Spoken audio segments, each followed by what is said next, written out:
জাতীয় বিশ্ববিদ্যালয়ের 2025-26 শিক্ষাবর্ষের অনার্স ভর্তির কার্যক্রমের সর্বশেষ আপডেট আজকের এই ভিডিওর মাধ্যমে তুলে ধরবো। তোমাদের ভর্তি পরীক্ষা কবে হতে পারে সেই বিষয়ে তোমরা কিছুটা তথ্য জানতে পারবে। তো চলো শুরু করা যাক।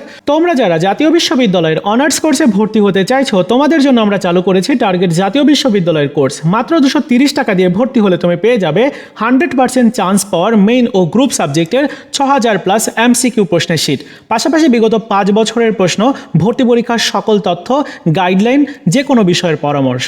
এজন্য তোমাকে অবশ্যই আমাদের কোর্সে যুক্ত হতে হবে।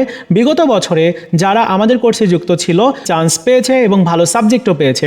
সো 230 টাকা স্ক্রিনে দেখানো হোয়াটসঅ্যাপ নাম্বারে যোগাযোগ করে তারপর বিকাশ নগদের মাধ্যমে ফি প্রদান করে আমাদের কোর্সে যুক্ত হও। বিস্তারিত ভিডিও ডেসক্রিপশনে এবং প্রথম কমেন্টে দেওয়া থাকলো। সর্বশেষ তারা এই নোটিশটা প্রকাশ করেছিল, যেখানে আবেদনের সময়টা বৃদ্ধি করে 31 জানুয়ারি 2026 তারিখ রাত 12টা পর্যন্ত করা হয়েছিল।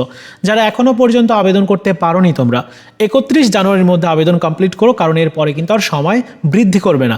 আবেদন ফি 1000 টাকা প্রত্যেকের জমা দিতে হবে 2 ফেব্রুয়ারির মধ্যে। 3 ফেব্রুয়ারির মধ্যে কলেজ কর্তৃপক্ষ তোমাদের আবেদন নিশ্চয়ন করে দিবে এবং 4 থেকে 10 ফেব্রুয়ারির মধ্যে কলেজ কর্তৃপক্ষের যে কাজটা আরও রয়েছে সেটা করে দিবে। সো 10 ফেব্রুয়ারি পর্যন্ত পুরো কার্যক্রমটা চলবে।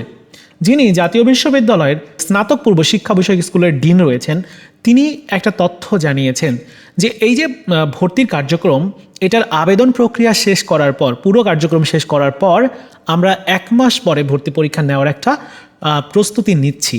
এখন ভর্তি পরীক্ষা কত তারিখে হবে এটা কিন্তু তিনি বলেননি। তিনি বলেছেন যে আমরা 1 মাসের মধ্যেই ভর্তি পরীক্ষা নেওয়ার একটা প্রস্তুতি নিচ্ছি। যেহেতু পুরো কার্যক্রমটা 10 ফেব্রুয়ারি পর্যন্ত চলবে, তাই তার থেকে আমরা 1 মাস হিসাব করলে দেখি যে মার্চের কিন্তু 10 তারিখের পরে গিয়ে ভর্তি পরীক্ষা হওয়ার একটা সম্ভাবনা রয়েছে।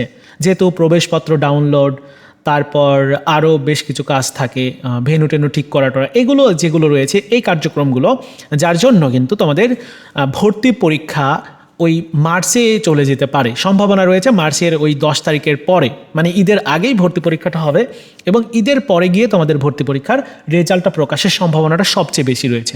যদি একটু লেট হয় সেক্ষেত্রে ঈদের পরে ভর্তি পরীক্ষা হওয়ার সম্ভাবনা রয়েছে। তবে যেহেতু যিনি ডিন রয়েছেন তিনি জানিয়েছেন যে ভর্তি পরীক্ষা আমরা নেওয়ার একটা প্রস্তুতি নিচ্ছি 1 মাস পরে গিয়ে। সো সেই অনুযায়ী তারা যদি মনে করে যে 1 মাস পরেই ভর্তি পরীক্ষা নেব, সেক্ষেত্রে নিতে পারে তারা, মানে পুরো আবেদন কার্যক্রম শেষ করার পরে। বুঝতে পেরেছো বন্ধুরা? সো এই ছিল তোমাদের আবেদন এবং ভর্তি পরীক্ষা নিয়ে সর্বশেষ আপডেট। আশা করি তোমরা জানতে পেরেছো। তো ভিডিওটি ভালো লেগে থাকলে লাইক, কমেন্টস এবং শেয়ার করবে।